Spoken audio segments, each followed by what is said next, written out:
Oops.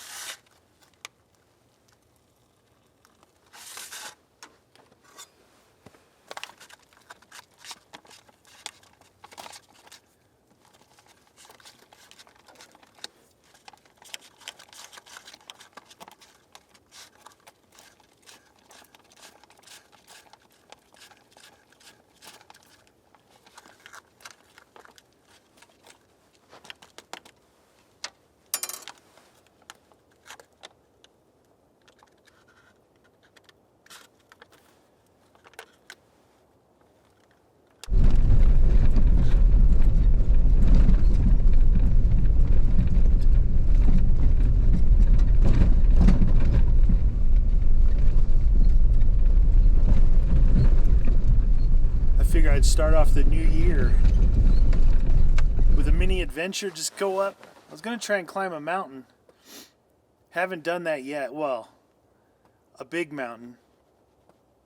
I haven't done that yet. I found a nice snowy area up here at about 7,000 feet. Been cruising around. Figured I'd stop here, have some lunch. Breakfast lunch. The funny thing is, what I try to do is have my bag that I always have in here on my shelf. I didn't bring anything with me. Alls I brought was, I brought a couple of waters in the front, and that's it. My cameras, my jacket, and headed out.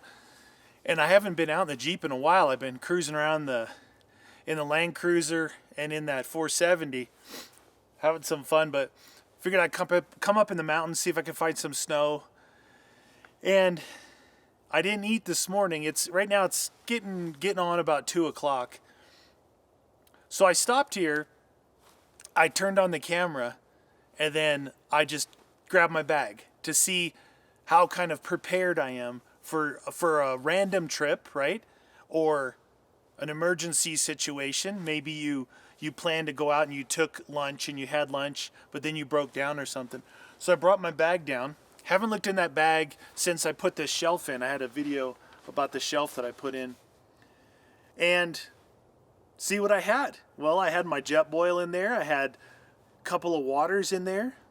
I had Mountain House meals. Turned out there's some kind of breakfast thing I'm going to try. Ooh, that's still warm. All right. I got my handy. I got these. I always wear these mechanics gloves when I go. When I'm doing work or even when I'm shooting. I've got some nice fast fit versions. And I saw this one on Amazon. This is a fast fit cold, and there's like a thin fleece lining in here, so it's not big and bulky, but it's just enough to actually give you some added warmth over the regular fast fit gloves. So these are on Amazon, you guys, if you want to check them out. They're called Fast Fit Cold, and they're not super thick. Just a little bit thicker than the standard ones. I find they're easy to drive with. You ever try to drive with the big bulky like ski gloves? Not good. So I found this in there, Spicy Southwest breakfast hash, potatoes, shredded beef, green chilies, black beans, and corn. But no egg, huh? Okay, no egg. Look like I put the right amount of water in. Usually with these things I screw up and make soup. It's like make soup with it. A lot of the shredded, or the potatoes, a lot of potatoes and a couple shredded beefs, corn. I see the black beans. Still warm. It's hot. Oh, it's hot. I always find the Mountain House meals are pretty good. I don't think I've come across any that I hate. All of them are at the level of edible, and most of them are pretty good. This shredded beef, tell you, today's the 2nd of 2021, but for Christmas we made a roast. I had ham for Thanksgiving, so I'm not going to say I was hammed out because there's no such animal. But I hadn't had a roast in a long time, a homemade roast. and I ate it, with just two of us. I had leftovers for a week. And this shredded beef in here tastes like about day 5 of reheating, which was still darn good. It was still really good. So that should tell you. And it has some kick to it, little spice. This kind of spice that lingers a little bit after you eat your bite. It's pretty good. I had gotten some of these breakfast versions of these at some point, and I don't think I've ever. I had like scrambled eggs and biscuits or something weird sounding. I don't think I've tried it, and I don't think that that's in any of my kits. I think that's actually at home, kind of in the pantry, in case all the toilet paper and all the food disappears. If you can find these things on sale, you can buy them by a bin. Doesn't matter really what the brand is. Mountain House, I think Mountain House is a little more expensive. There's a ton of them out there. I have a Tractor Supply in town, and I like that place. That's where I got this beanie at Tractor Supply. Carhartt, not sponsored. Carhartt jacket, not sponsored. Bought this jacket 4 years ago at Sportsman's Warehouse. And on the back, it's got these slits that allow you to move without it pulling your sleeves up. Nice and thick. But if you buy some of these, just keep them at the house, right? You can buy like 25 packs in a bin, and they're in a big plastic bin. Then what I do that, I have a couple of those. So really, I mean, this is a two-person meal.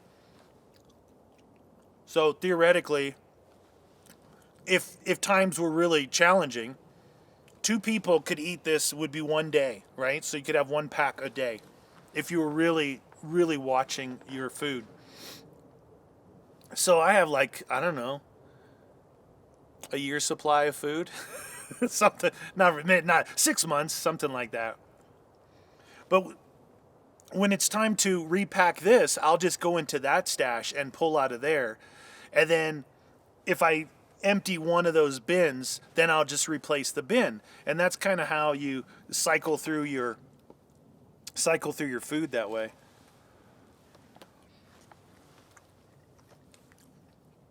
They say spicy Southwest. It's definitely spicy. I think maybe if you guys watch me eat long enough, I don't know. It's like when you hang out with your friends or your family and you're just sitting around the table eating. This is when the best conversations happen, though, right? I think I may have taken a wrong turn, if there's such a thing, when you're in the middle of nowhere. But I am going south, and I want to go north. But it's a snowy hill, so I figured why not try it. And if it doesn't go anywhere, we can always turn around. It's pretty fun, these roads that are partially snow covered. Always just in the shade of the mountains. You got snow. Everywhere else is dry because of the sun, even though it's 38 degrees right now where I'm at. Nice and chilly. This may end up being a cool road after all. So now we're heading northeast. If I could hook a left up here somewhere, I'd be heading back north.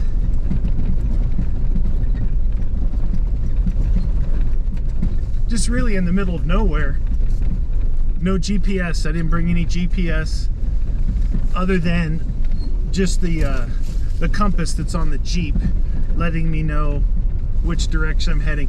Surprisingly, back in these canyons and in the forest, in the mountains, you can easily get turned around. You know, a road could slowly be heading in a certain direction. You think you're headed straight east and it may be going southeast, and before you know it, you could be lost.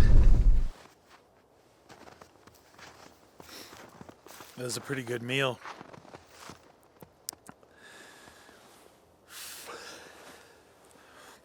You forget how much those freeze-dried meals really warm up your inside. Especially if you eat it like I did, which was still pretty hot. You know, for me personally, I thought New Year, you know, instead of been doing a lot of off-roading close to my house. There's a lot to do. There's high desert, there's forest mountains, washes, all kinds of stuff. But here where I'm at now is about, I don't know, it's about an hour and a half drive. Might be 100 miles away from my house. And I just pulled the Jeep out, like I was saying earlier, just took off, just went. And I feel like I've been, do you ever get, like maybe you have two vehicles in your family or something. You ever feel like you're neglecting one of them? I almost feel like my trucks have a personality. That's why I name them. Now, my reasoning, my excuse to the Jeep is I had finally cleared out boxes from 2 different moves, and I got enough room in the garage to park in the garage. So I parked that in the garage because I leave the awning on it now. Leave the windows down. I can work on it in the garage when it's hot or cold. So it gets to sit in the garage. So I think that maybe that it doesn't get driven as much as it used to, because it used to be the only primary. Then I bought a couple budget builds that I'm doing with the Toyota Land Cruiser and the Lexus 470. And they're really fun. It's interesting. I see a lot of discussion in the community of overlanding and off-roading and touring and adventuring, vehicle-based stuff. A lot of discussions about solid axles in the front versus independent front suspension. You get some people who do hardcore stuff that they're primary, like, you know, if we're talking about rock crawling and all that stuff, if that's what your primary goal is, then yes, you should go with a solid front axle. 1, you get better articulation. 2, it's a lot stronger. It's a lot stronger overall. But other than that, I would love to have the discussion with everyone and take a step back to say, over the years, I've talked about how, not over the years, over the past year, since I've gotten a different vehicle to drive, I talked about how the comfort levels. And the comfort level of an independent front suspension is way better than, let's just use these 2 examples. You got the Land Cruiser, and you've got this. This has got a lift on it, obviously. This has got long travel, coil-over suspension. Good suspension. But it's, you know, on the road, it's got 37s, you know. And it doesn't wander around, but I've got anti-rock sway bars, so I don't have the stock sway bars anymore. So it's got a little bit more body roll. I got a little weight, you know, up on top with the roof rack and the awning and my little box of recovery gear. So it's look, I just drove it 100 miles up here and it's fine. I'm not saying that it's bad. But what I am saying is if you're looking for long distance stuff, right? If you're looking, you know, if we classify this stuff with terms like overlanding or touring, right? So overlanding and touring is long distance adventuring. I would 100% take an independent front suspension vehicle, 100% over this. 100%. Now, I'm not saying you can't do it in this. I've done it. This is a 2016. I bought it at the end of 2015. I've had this thing 4 years, going on 5 years. So I've done it all with this, and it's been awesome. But now the comfort level, okay, let me put it into perspective for you. I feel like going farther and checking out more distant places with my Land Cruiser than I do with this. With this, I want to go look for the more challenging, more extreme type stuff, maybe, you know, rocks or ruts or this hill in the back, stuff like that. Not that the Land Cruiser can't do that.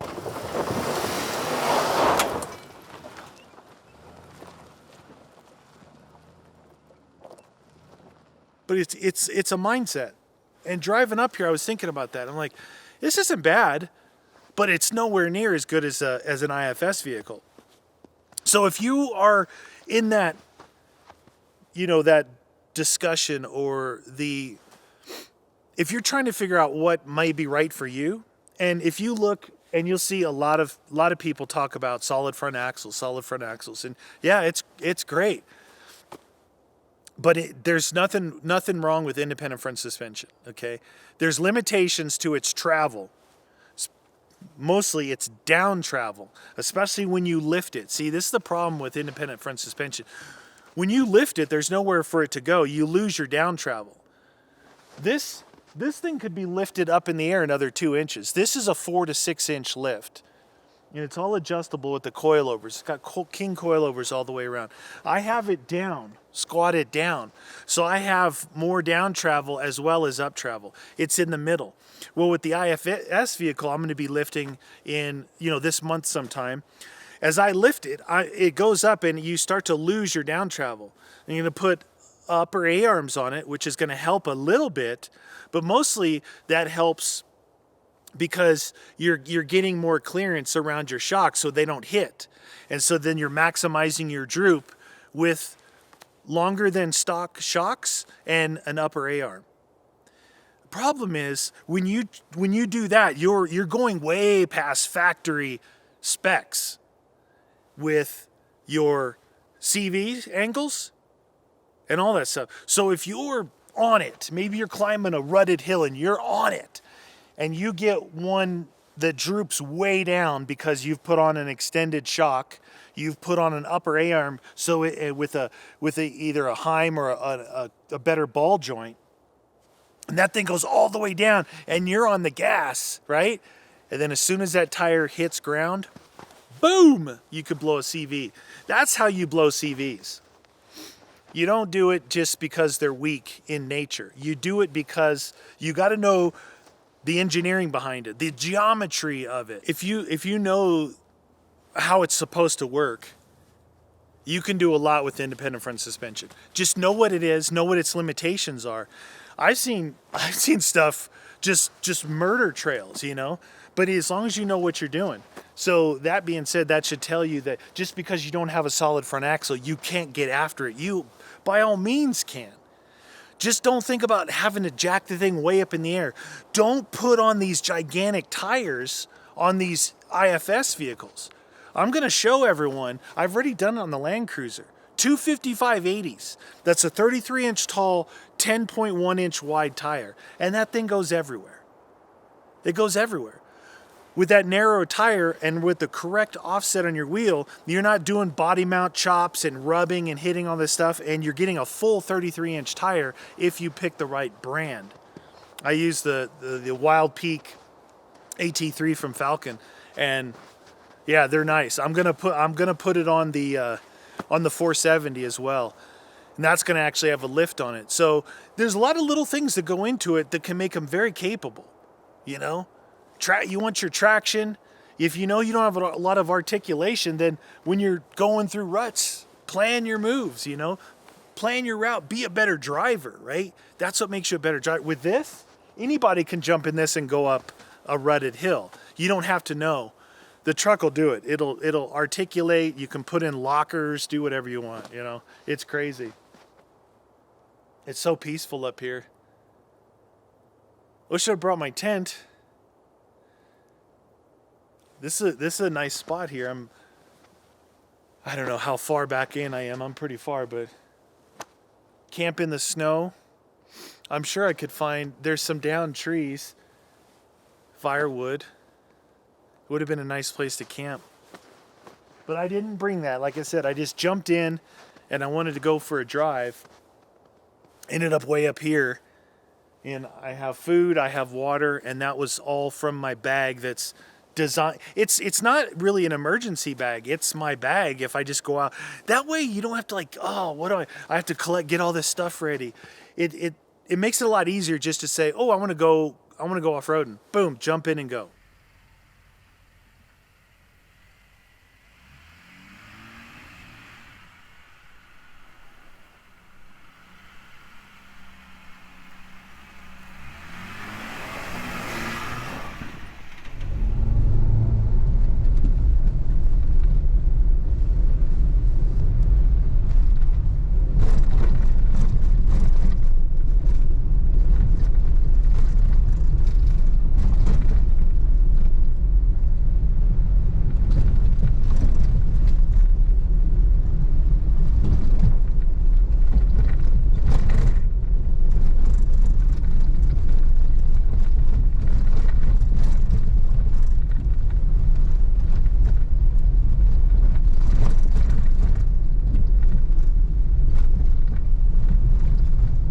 Just pulled over off the side of the road here. I want to show you guys something. Jeep's a little crooked.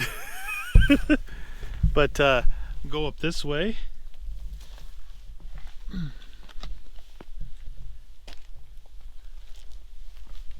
So here's the road going down there. Going that way. I was up in those mountains over there earlier. Check this out. I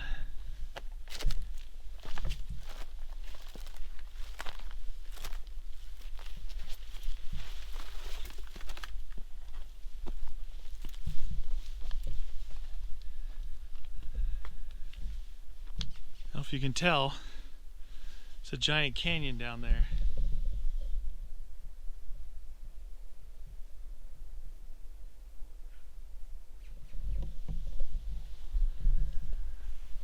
So this canyon drop right here, it drops straight off. It goes way down and then it works its way up. There's the north face of it and it turns that way. Over there in the second mountains, you can see the Great Western Trail runs over the top of that mountain. But I've accidentally driven partway down this canyon on what I thought was a road, and then it just ended right kind of at a drop off, and that was up and around the bend of the canyon there. See if I can show you down in there a little bit.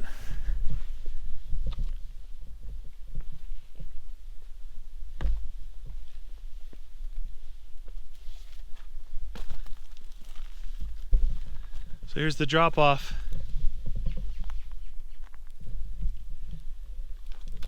And it goes all the way down in there. There's a creek in the bottom.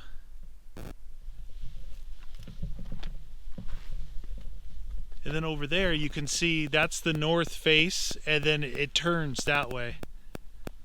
These GoPros, I don't know if they give you the depth, but I'm right on the edge. I don't like edges. This is the edge right here. Check it out.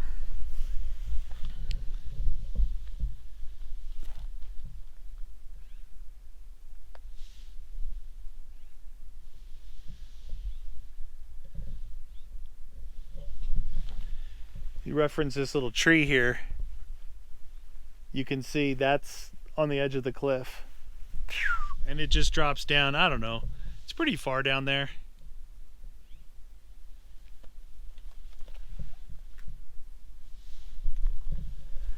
Really cool rock formations. I think they call, I call this, it's either Bear Canyon or Black Canyon.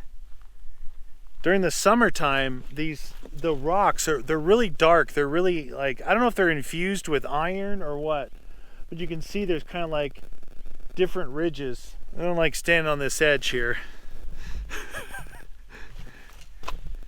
But it's a cool place to drive by and stop. There's not a lot of room on the side of the road to stop.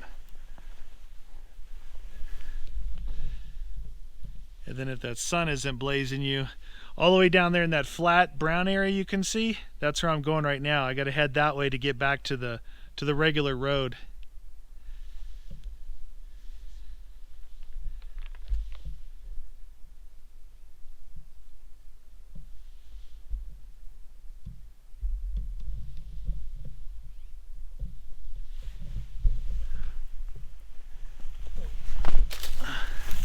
So this time I have my boots on. During the summer, these rocks here, you don't want to walk in these areas. This is where the rattlesnakes are, because these rocks get really hot. They love laying on them, and they're so many different shades of dark colors that it's like camouflage. How the hell did I get up here? I'll fall on my face.